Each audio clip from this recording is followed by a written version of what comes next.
may sala.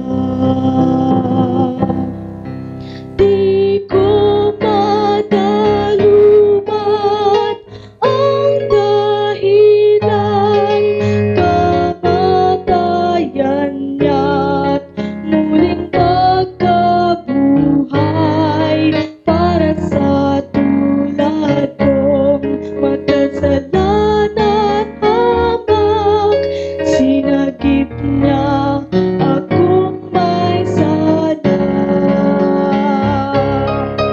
Iniligtas ang tulad kong walang saysay, binigyan ng bagong awit.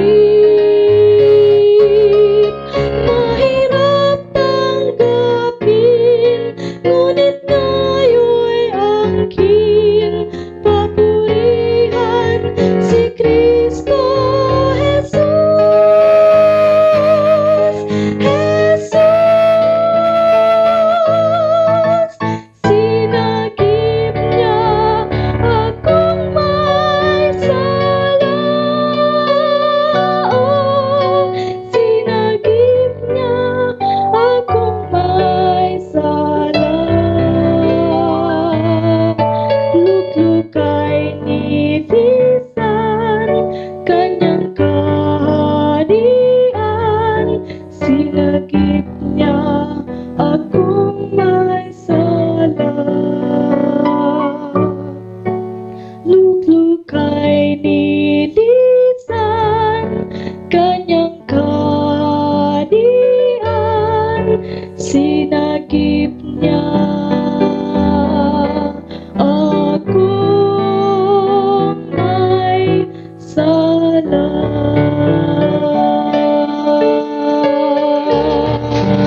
Akong may sala.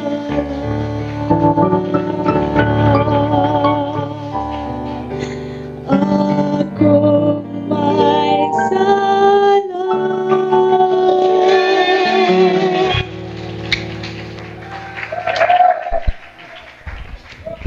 Amen. Praise the Lord. Mabuti na lang tayo ay iniligtas ng Diyos. Amen. At bilang mga ligtas, ang ating tagapagligtas, walang iba kundi ating Panginoong Jesucristo. Kaya ho tayo naririto ngayong umaga. Amen. At nais natin na makita ang kanyang tinuturo at dapat ang kanyang itinuturo, yun ang ating ipinamumuhay. Amen. Matthew chapter 5, at tayo po lahat ay magstayo. Buksan po ninyo ang inyong mga Biblia. At nais pong makita ang katuruan ng ating Panginoon. Sapagkat tayo ay kanyang iniligtas, inalis niya tayo sa kasalanan, at binigyan ng pag-asa ng sangkalangitan. Ito po ang iniwan niya sa atin. Doon sa verse number 48, ang napakahalagang bagay na katotohanan. Sabi ng Panginoon, "Be ye therefore perfect, even as your Father which is in heaven is perfect." Amen? Ang kanya pong kausap ngayon dito ay ang mga iniligtas ng Diyos. Ang mga ginawa niyang mga anak. Kaya nga sabi niya, "Even as your Father which is in heaven is perfect." Kaya kung ikaw ay hindi anak ng Diyos, hindi para sa iyo ang utos na ito. Sapagkat ang sabi ng Panginoon, "Be ye therefore perfect," yan po ay utos lamang sa mga tao na ang Diyos ang kaniyang Ama. "As your Father in heaven is perfect," which is in heaven is perfect. Kaya kung ibinibilang mo na ikaw ay anak din ng Diyos, are you a son of God? Kung ibinibilang mo na ikaw ay anak ng Diyos because Jesus came into your heart, then this is for you. Sapagkat kung ikaw ay hindi pa nakakakilala sa Panginoon, you do not know where you are going when you die, you are not a child of God. Because a child of God knows that he is going to heaven. Alam mo dapat na ikaw ay pupunta sa sangkalangitan. Hindi dahil nag-a-attend ka ng isang simbahan ay ikaw ligtas na. Because going to a church is never a guarantee of being a child of God. Hindi dahil ikaw din ay nabautismohan sa isang simbahan, ikaw ay ligtas na. No! Sapagkat hindi dahil maraming mga tao na nalulubog din, nababautismohan din. Pero kahit kailan walang katiyakan ng sangkalangitan. Sapagkat hindi po yung bautismo nakakahugas ng kasalanan. Ang nakakahugas lamang po ng kasalanan ay walang iba kundi ang dugo ng Panginoon na nadanak doon sa krus ng Kalbaryo. Hindi rin sa mabuting gawa, hindi dahil ikaw ay mabait, hindi dahil ikaw ay religyoso, hindi dahil wala ka namang inaagrabyadong kapitbahay o kaya kaibigan o kakilala. Mabait ka naman. Kahit ikaw ay mabait, hindi yan ang daan patungo sa sangkalangitan. Pero di ko sinasabing huwag ka nang maging mabait. Maging masama ka na. Hindi ho yan ang katuruan ng ating Panginoon. Pero ang sabi niya, kahit ikaw ay mabait, kung wala ka kay Kristo, ikaw ang mabait na pupunta sa impyerno. Kahit mabait ka pa, at kahit nasa simbahan ka pa, at kahit sa tinginan ng iba, ay wala kang inaagrabyadong tao. Pero kung hindi ka dumating sa puntos na ikay magsisi ng iyong kasalanan, makita mo na ikay makasalanan sa harapan ng Diyos, ma-realize mo sa iyong puso na ikaw ay dapat parusahan doon sa impyerno dahil sa iyong kasalanan, at na-realize mo rin na si Jesucristo lamang ang daan patungo sa langit, at ikay nagsisi ng iyong kasalanan at tinanggap mo sa iyong puso ang Panginoong Jesucristo, kung hindi ka pa nakarating diyan sa realisasyon na yan, you have never been saved. Because being saved is indeed accepting that you are a sinner, that you ought to die in hell, but because Jesus loves you, at ibinigay niya yung kanyang buhay para sa akin, and then you receive that love, nanampalataya ka at tinanggap mo siya bilang tagapagligtas, then you are saved. Walang pinag-uusapan patungkol yan sa church going. Walang pinag-uusapan yan sa mga magagandang gawa. Hindi yan pinag-uusapan ng Panginoon sapagkat lahat ng tao ay nagkasala. At lahat ay kaaway ng Diyos in the first place. Pero tayo ay naging kaibigan ng Panginoon. Tayo ay minahal ng Diyos dahil sa ating Panginoong Jesucristo. Kaya nga ang tawag natin, Jesus also is the propitiation of our sin. Ang salitang propitiation, mga kapatid, mga kaibigan, yan po ay pampalubag loob. Sapagkat galit ang Diyos sa bawat kasalanan. Ang Panginoon ay napupuot sa kasalanan. Nagagawa man o nasa isipan at nasa puso, galit ang Diyos diyan. He knows your heart. He knows what is in your mind. Kaya nga kahit mukha kang mabait, alam ng Diyos ang nasa isipan mo. Alam ng Diyos ang nasa puso mo. At alam niya, nakita niya that all the imaginations of man was only evil continually in His sight. Kaya napupuot ang Diyos. Na kahit anong gawin natin pagpapakabait, ay galit pa rin ang Panginoon sapagkat tayo ay nagkasala sa Kanyang harapan. And so Jesus has to come down. The God has to become a man. And then die on the cross. Alam po ninyong bakit? Para lamang po mawala ang galit ng Diyos sa makasalanan. At kung ikaw ay tumanggap kay Kristo bilang tagapagligtas, then you have the propitiation of our sin. Hindi nagalit ang Diyos sa iyo. Kaya nga makakapaglingkod ka na sa Kanya. Kaya nga itong sinabi na doon sa verse number 48, be ye therefore perfect, even as your Father which is in heaven is perfect, is for those who have been saved. Are you saved? Para sa atin to. Kung hindi ka ligtas, hindi mo ito kailangan, pwede ka nang umuwi. Hintayin namin ang iyong pag-uwi ngayon na. Kasi walang pakinabangan sa iyo ang salita ng Diyos. But if you're saved, then you stay put and listen. Amen? Dakilang Diyos, pagpalain niyo ang inyong salita sa aming kalagitnaan. Upang higit na kami ay lumakad ayon po sa inyong kalooban. Thank you for your words. Thank you for saving us. Pagpalain mo po ang salitang ito sa pangalan ni Jesus. Amen. Okay, please take your seats.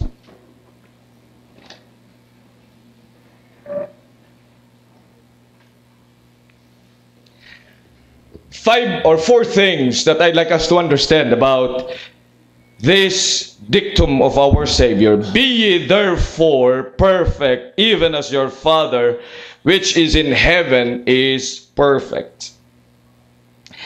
Ang una po ay nais kong maunawaan natin. Nang sinabi niyan, "Be ye therefore perfect," is actually, He is saying to us that it must be our goal to be perfect. Dahil yung salita pong perfect, yan po ay galing sa salitang telos or telos, which means an end, which means a goal, which means a limit.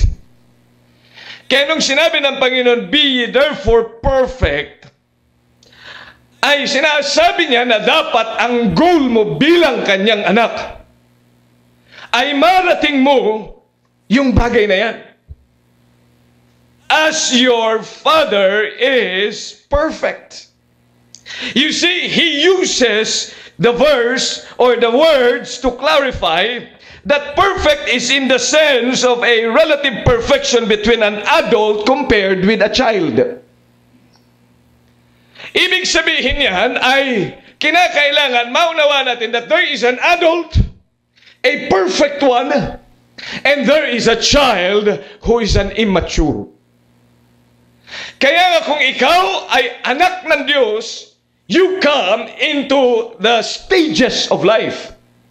Kaya kung ikaw ay anak ng Diyos, kagaya ng isang infant, you are supposed to be born. And when you are born again, as newborn babes desire the sincere milk of the Word. Amen? Kaya nga kung ikaw ay bagong ligtas, bago ka pa lamang na tumanggap kay Kristo bilang tagapagligtas, then you are a babe in Christ.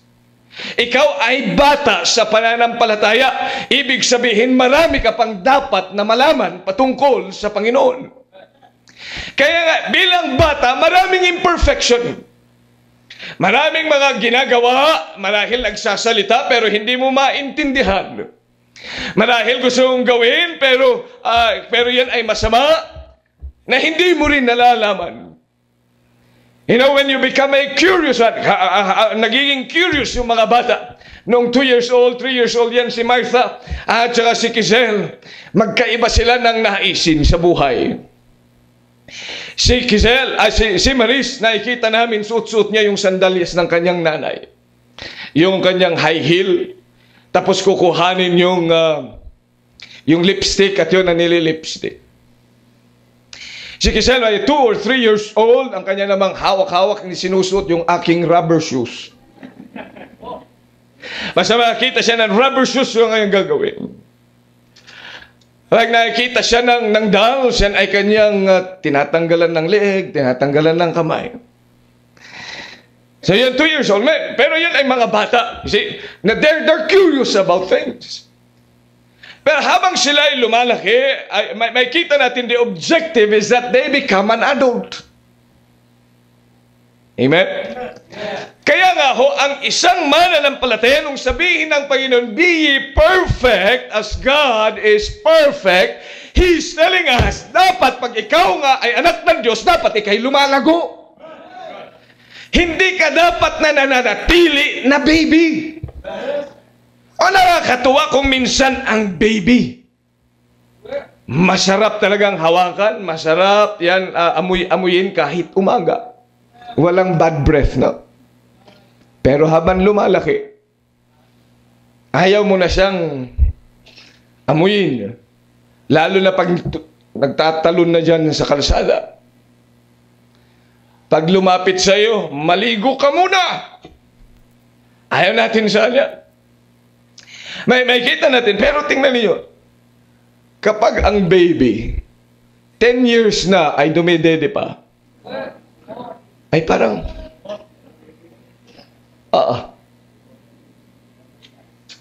kaya sabi ng Panginoon, dapat matuto kayo kung matagal ka ng Kristiyano. Are you saved? Kailan ka naligtas? Ikaw ba'y lumago na? Lumalago ba ang iyong pananampalataya? Nagbabago ba ang paningin mo sa buhay? Nagbabago ba? Physically, ikaw ba ay nagbabago? Ang iyong pananamit ba nagbabago as the years go by? Ikaw ba ay palagi pa rin na-offend? Dapat mong tandaan bilang anak ng Diyos, kinakailangan ikaw ay mag-goal na lumago. Ang tagal mo na Kristiyano, ang nakakalungkot. Ang tanong, ilan na ang nadala mo para sa Panginoon?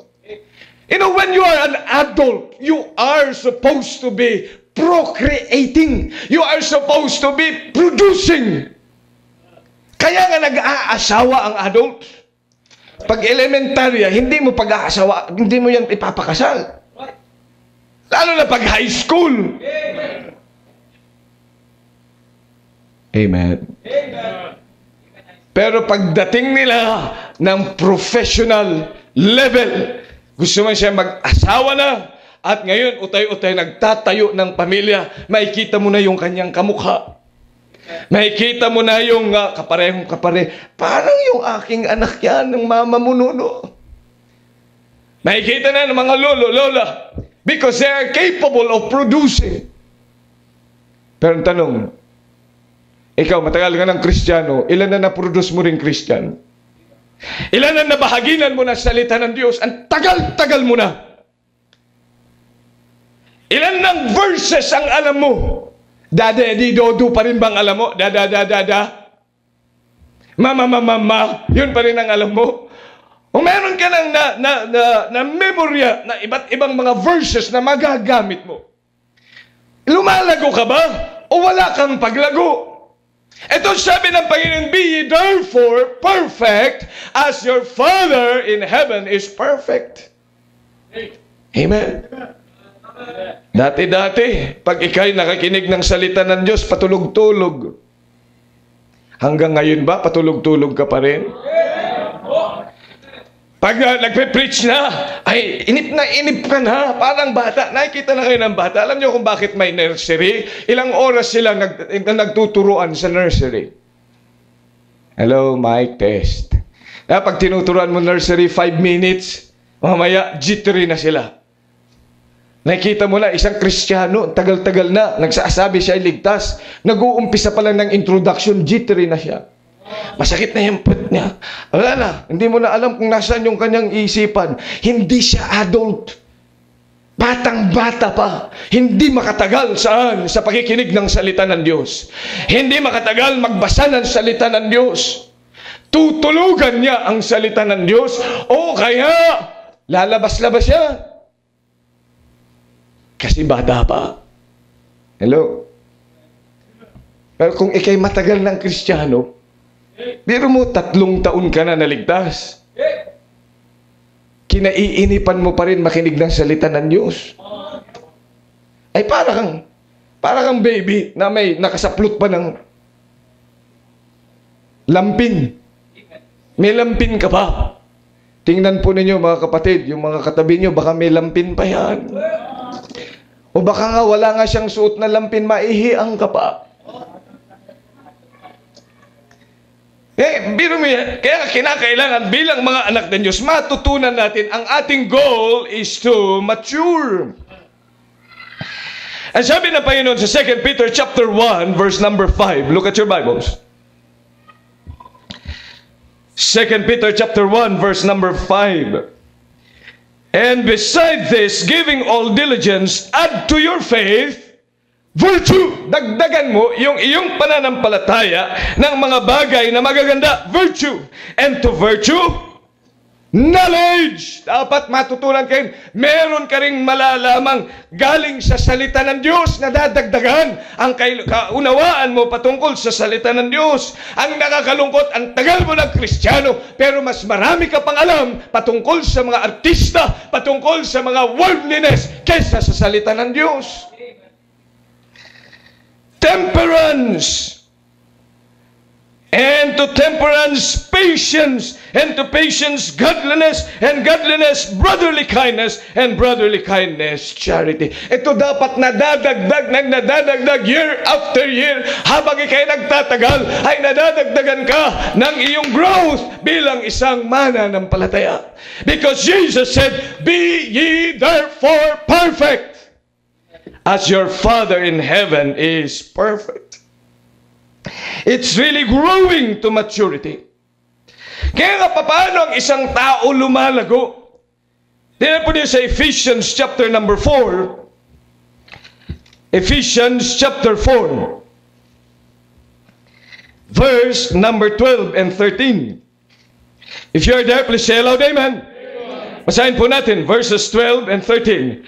For the perfecting of the saints, for the work of the ministry, for the edifying of the body of Christ, till we all come in the unity of the faith, and of the knowledge of the Son of God, unto a perfect man, unto the measure of stature of the fullness of Christ. You see, nais ng Diyos na tayo ma-perfect. And how is that? Verse number 11 is the answer. He gave some what? Apostles, and some prophets, and some evangelists, and some pastors and teachers. Ito ang dahilan kung bakit nagbigay ang Panginoon ng apostles. The apostles wrote the Word of God. The prophets wrote the Word of God. Ibinigay niya ang mga taong ito upang merong salita ng Diyos, and He gave evangelists upang ikaw ay maligtas. Kaya nga ikaw ay nakakilala sa Panginoon kahit malayo ka, because there was some who went into your place at sinangaral ng salita ng Diyos. At ngayon, He gave also handsome pastors and ugly teachers. Kaya nga, ito ang ibinigay ng Panginoon para saan? Para pakinggan mo sila, at habang pinakikinggan mo sila, ikaw ay lumalago. But if you do not listen to them, hindi ka lalago kahit kailan. Ang paglago po natin bilang mga mananampalataya ay dapat lamang sa pamamagitan ng salita ng Diyos. John chapter 8. John chapter 8. In verse number 31, tingnan po ang sabi ng salita ng Diyos. Then said Jesus to those Jews which believed on Him, if you continue in my word, then are ye my disciples indeed, and you shall know the truth, and the truth shall set you free. You see, ang sabi ng Panginoon, dapat mananatili tayo sa Kanyang salita. And you continue in His Word. To continue in His Word is to continue, keep feeding upon the Word. Kaya nga, kinakailangan ikay magbabasa ng salita ng Diyos. Kung bata pa lamang, ang baby, dapat talagang subuan. Amen? Dapat talagang subuan. Pero kung yan lumalaki na, 12 years old, susubuan mo pa rin. Dapat natututo ka ng magbasa ng salita ng Diyos. Ilang taon ka ng Kristiyano hanggang ngayon? Nabasa mo na ba ang buong Biblia? Amen? O hindi mo pa. Pag magbasa ka, ano kayang sasabihin ng Diyos? And Judas hung himself. Nako, ano kaya ito? Sinasabi niya magpapakamatay din ako. Ay, paano? Ba't ka nagkakaganyan? Sapagkat ikay bata pa. Pero ang tagal-tagal mo ng Kristiyano, dapat lumago ka. Amen? Lumago ka saan? Sa salita ng Diyos. Kaya kinakailan makinig ka sa salita ng Diyos, keep feeding upon the Word of God, and follow the Word of God. Pag sinabi nating follow the Word of God, susundin mo ang salita ng Diyos. Ang salita niya, yun ang magpapatakbo sa iyong buhay. Kaya nga, sabi niya, bakit ka pupunta ng simbahan? Sasabihin mo, Hebrews 10:25, sabi ng Diyos, forsake not the assembling of yourselves together. Amen? Kaya ka magbibigay ng tithes sapagkat sabi ng Panginoon, upon the first day of the week, let us lay in store kung ano man yung pagpapala na ibinigay sa atin upon the first day of the week. You see, it's the Word of God that we follow. Iyon ang sinasabi na to continue in your word. Kaya nga, hindi ka lalago kung hindi ka naman susunod sa salita ng Diyos. Bakit ang mga babae nagsusuot ng pambabae? Hindi dahil sa sinabi ng pastor, kundi dahil sa sinabi ng Diyos. Bakit nagpapagupit ang mga lalaki at hindi sila nagpapahaba ng buhok? Hello? Bakit ba hindi tayo nagpapahaba ng buhok? Brother Ruben. Kasi siya wala na ihahaba. Pero bakit ba tayo hindi nagpapahaba ng buhok? Nakalagay diyan sa Bible, it is a shame unto a man to have long hair. Sapagkat yung long hair, yan po ay para sa mga babae. Sinusunod natin ang salita ng Diyos.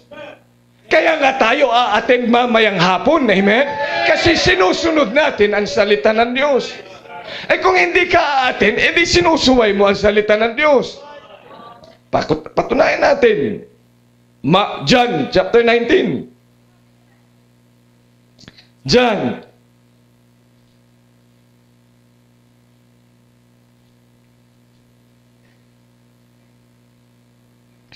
chapter 20 rather, verse number 19.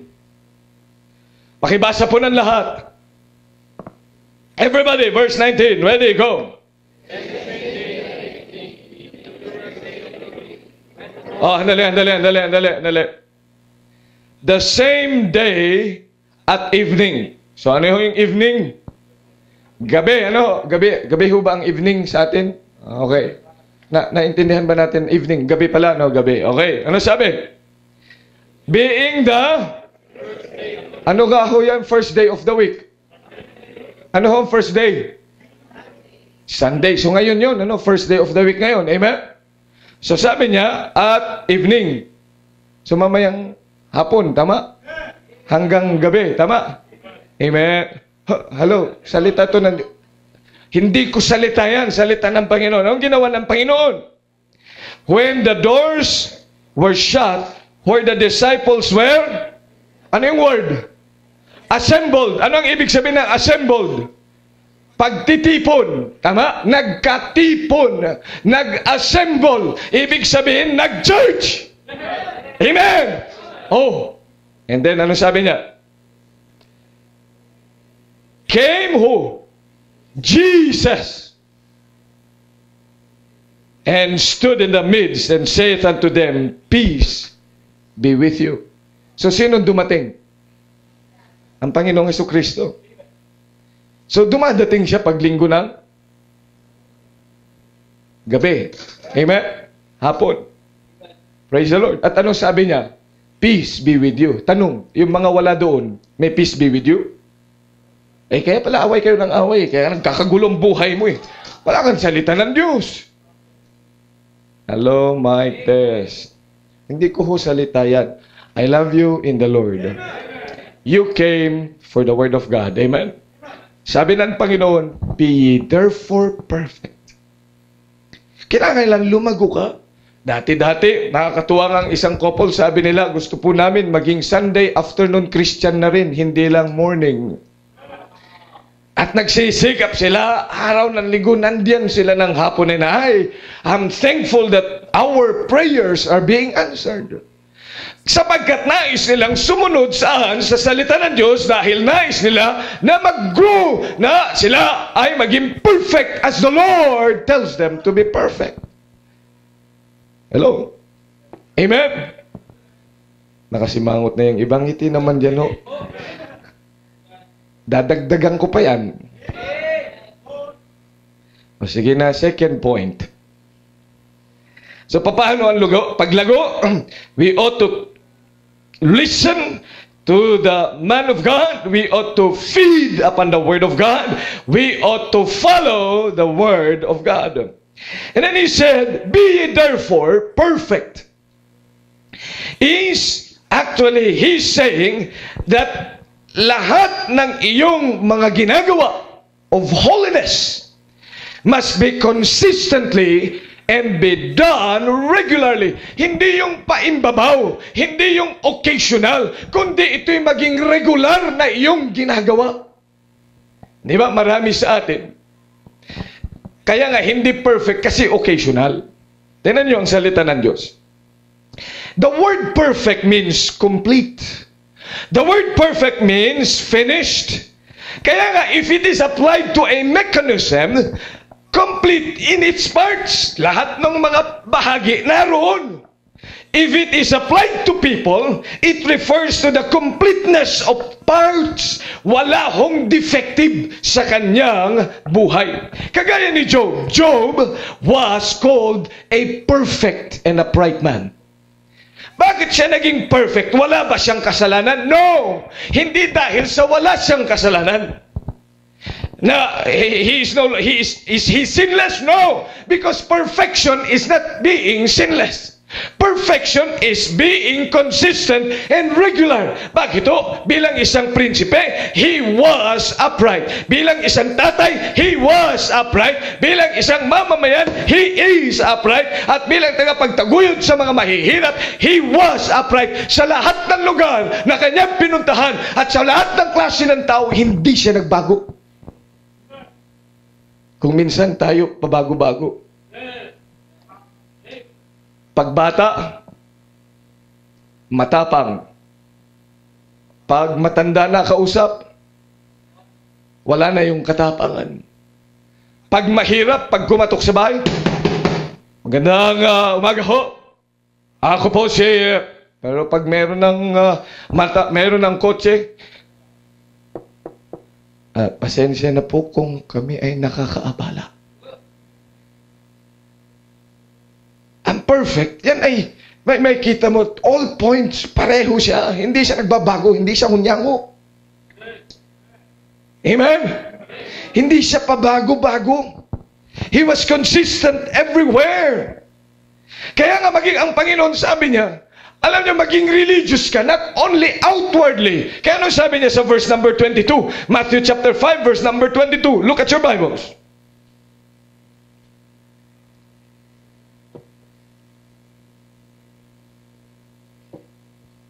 Verse 21, you have heard that it was said by them of old time, thou shalt not kill, and whosoever shall kill shall be in danger of judgment. Ang alam lang natin na pagpatay, di naman ako mamamatay tao. Pero sabi ng Panginoon, if you read 23, 22, pag ikay nagmura, minura mo yung tao. Hello? Salita pa lang yun. Kaya kung palamura ka, ang dami mo nang pinatay. Kaya sabi ng Panginoon, be perfect. Hindi lamang yung mga bagay na hindi mo nga siya pinatay, pero pinatay mo naman sa iyong puso at isipan. Hindi ba kayo mga kabataan, pag galit na galit kayo sa mga nanay nyo o sa mga teachers, puti pang namatay ka na yun. Kung hindi ka ba naman mamamatay tao? Kaya sabi ng Panginoon, huwag pa imbabaw ang iyong religiosity. Sabi pa niya doon sa verse number 27, you have heard that it was said by them of old time, thou shalt not commit adultery. Oh, ako ay one woman man. Alam nga ba yung one woman man? Wala akong ibang babae sa buhay kundi yung misis ko. Pero kung makapanood naman sa internet ng mga malalaswang mga bagay, sabi ng Panginoon, ikay mapagpaimbabaw. You have committed adultery in your heart. At kung ikay makatingin sa mga babae na may mga pagnanasa sa iyong puso, hindi ka nga pumapatol sa kanila. Pero sa puso mo at isipan mo, ikay nakapag-commit na ng adultery. Kaya sinasabi na ba, to be perfect, ay wag lamang yung paimbabaw. Dapat pati kung ikay nag-iisa, ganun ka pa rin ba? Sinasabi mo sa iyong anak, bawal yan anak, hindi dapat ginagawa. Pero ikaw, hindi mo ba ginagawa? Huwag kang manigarilyo anak. Pero ikaw ginagawa, hindi mo rin ba ginagawa? Sabi na ba, be perfect. Kaya sinabi niya, perfect. Ikaw ay hindi lamang maging religious pag may nakakakita sa iyo. Do not just be religious and you love your friends and your neighbors. Kaya sabi sa verse number 43, anong sabi? You have heard that it was said by them at all time, thou shalt love thy neighbor and hate thine enemy. Pero anong sabi ng Panginoon? Verse number 44, but I say to you, love your enemies. Bless them that curse you. Do good to them that hate you, and pray for them which despitefully use you and persecute you. Eh sabi niya, hindi mo mamahalin lamang yung nagmamahal din sa'yo, sapagkat yan ang pagmamahal ng tao, mapagpaimbabaw, sapagkat I love you if you love me. But you see, when Jesus said you ought to be perfect, that you been even love even those that hate you. Hello? Hindi mapagpaimbabaw. Hindi namimili ng tao. Sabi doon sa verse number 40 and 41, and if any man will sue thee at the law, and take away thy coat, let him have thy cloak also. And whosoever shall compel thee to go a mile, go with him twain. Huwag kang to the letter lang. Yan ang ibig niya sabihin. Higitan mo pa ang sinasabi ng batas. Minsan, parang yung classic example na security guard. 8 to 5. 4:30 may magnanakaw. Hinabol niya yung magnanakaw. Nakapunta na sila sa kung saan. Nagbarilan muna sila. Walang namatay. Pagkatapos ubusan ng bala yung magnanakaw, tumakbo. Hinabol niya ng hinabol. Mamaya, biglang nag-bell. 5 o'clock. Mahuhuli na niya nang nag-5 o'clock. Sinabi na, ay time na. Marami mga Kristiyano ganyan. Time na. Oy, church na ha, kaya magsuot ka na ng ayos. Suot ka na ng ayos, nakakahiya naman. O, papunta na tayo doon sa simbahan. Huwag mo nang patugtugin yung worldly, malapit na tayo sa paltan mo na.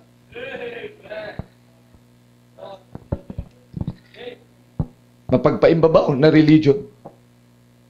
Be perfect. Amen? Na kahit kung ikaw mismo mag-isa. Kung ikaw ba mag-isa, you will be the same. Will you be the same? Iyan pa rin bang iyong pamantayan kahit mag-isa ka at walang nakakakita sa iyo? Is it sin when it is in a group? But when it is, when you are alone with no one else but you and God, is it still a sin?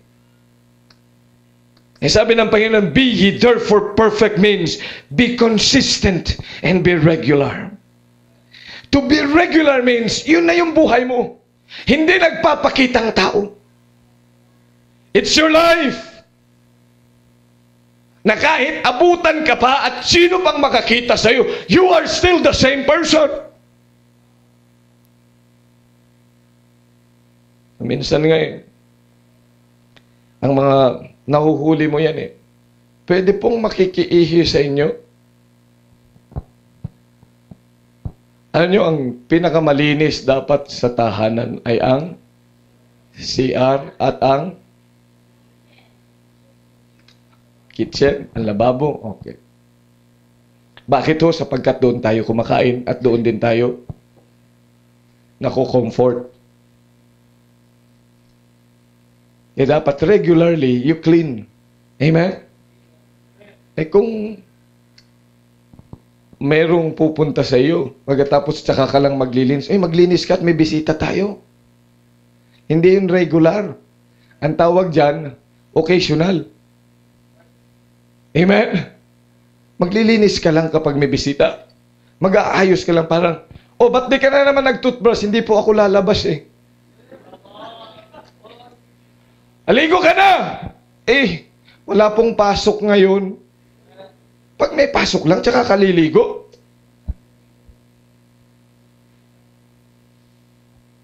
Be perfect and be regular. Yun yung buhay mo. Amen? And then third, be therefore perfect is to imitate Him as your Father. Gaya doon sa Luke chapter 6 verse 36, ang sabi ng salita ng Diyos, be merciful as your Father also is merciful. Kaya nga ho, yung tinutukoy dyan, it's not equality, but of likeness. Maging kagaya. It is not the likeness that Satan desired in his heart. I will be like the Most High God. In other words, he was desiring to be equal with God. No. Here, he said, be ye therefore be merciful as your Father is merciful. It is not a note of equality, but it is a note of likeness. It is an imitating who God is. Verse number 45 in Matthew 5, at sabi niyan, that you may be the children of your Father which is in heaven, for He maketh His sun to rise on the evil and on the good, and sendeth rain on the just and on the unjust. In other words, He is not partial, and we ought to follow that step of God. Kasi kung minsan tayo ay naging partial, you know, partiality is always sin.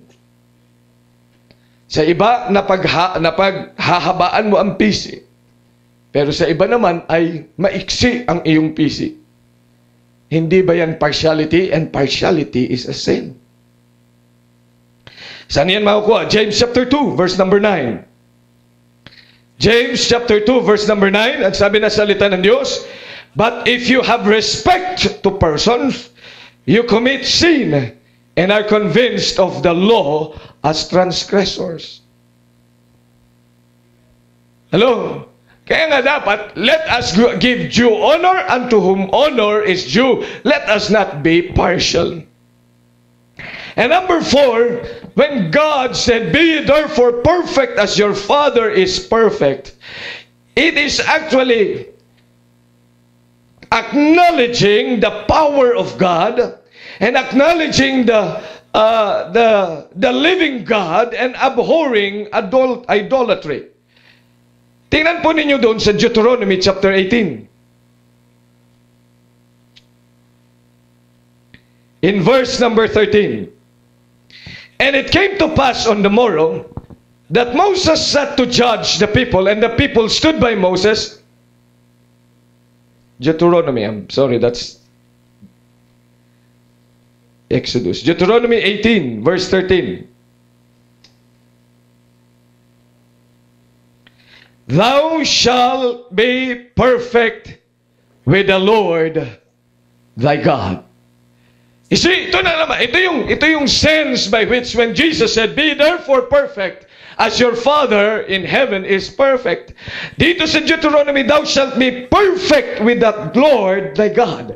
And if you read the context of the verse, makikita natin dito, patungkol sa mga pagsamba sa Diyos-Diyosan, doon sa mga charmers, doon sa mga consulters with familiar spirits, doon sa mga kasalanan ng bansa, ng iba't ibang mga bansa. Kaya nang sinasabi, be ye therefore perfect as my Father is perfect, as God, your Father, is perfect.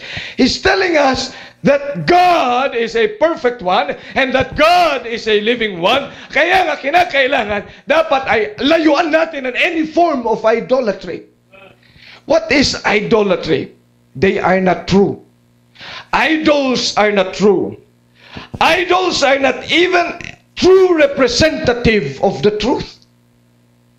Idols, they cannot do anything. Kaya nga sinasabi, be therefore perfect as your Father is perfect. It has a reference with that something that we can do. Kaya pag sinabi mong, hindi ko ho kaya yung pamantayan po ninyo eh. At sabi na ba yung kaya mo? Don't be an idol. An idol cannot do anything. O may magagawa ba ang idol? Sige nga. Pag lumindol, anong gagawin mo? At medyo matutumba na. Sino nagliligtas doon sa idol? Ay, siyempre tao. Sino nagpapalakad sa kanila? Sino naglalagay ng ilaw sa kanila? Sino naglalagay ng bulaklak sa kanila? Di ba tao din? May nagagawa ba ang idol? Wala. Kahit na anong gawin mo ang idol, walang magagawa. And God is not an idol. God is a living God. God is powerful. He can do anything. He can do everything. That's my God. Kaya nga, bilang mga anak ng Diyos, matutunan natin, when Jesus said, be therefore perfect, then you can do it. You can do it because God is a powerful God. We can grow. You can grow. You can do something else for God. You can do something else for your future. You can do something else for God and for other people. May magagawa ka. Why? Because your Father in heaven is perfect. Amen? Kaya bilang mga anak ng Diyos, tayo ay dapat lamang that we goal that we be perfect. Ipakita natin that we ought as children of God to really goal in our lives. Ano bang goal mo sa buhay mo? Ano bang pangarap mo sa buhay mo? Ang pastor, makapag-aral po pagkatapos, makapagtrabaho po pagkatapos, makumita po ng pera pagkatapos, makapag-asawa po pagkatapos, magkaanak pagkatapos, mamatay na o pagkatapos, ewan ko na ho. Ayun pang pagkatapos na yung kamatayan pa naman, you go to eternity. Isang araw, kapatid, makinig ka maigi sa akin. Lahat ng iyong kinita, lahat ng iyong pinag-aralan, kasamang mababaon sa lupa. Yung pera mo, yung lahat ng diploma mo, lahat ng iyong mga pinagsikapan, lahat ng ginawa mo sa opisina nyo, lahat yan, doon sa kabaong, doon sa libingan. Pero ang tanong, anong ginawa mo sa Panginoon? Hindi yan hahanapin ng Panginoon yung, nasa na yung diploma mo? Sabihin, nandun po, nakasabit pa lang sa nakasabit pa rin po doon sa aming wall. Eh, nasan pera mo? Nandoon po sa bangko, sa BPI, sa BDO. O, sinong gagamit noon? Hindi ko nga ho alam eh. Eh, natatanungin ng Diyos, ang tatanungin niya, what have you done to Him? You only have one life, kapatid. Kaya nga, ang dapat i-goal mo sa buhay mo, mag-mature ka. Be perfect as your Father in heaven is perfect. Upang kayo makapaglingkod din sa Diyos, makapag-produce din ng kapwa Kristiyano. Magawa mo ang kalooban ng Diyos sa buhay mo. Be ye therefore perfect as your Father in heaven is perfect. Let's all stand up, please.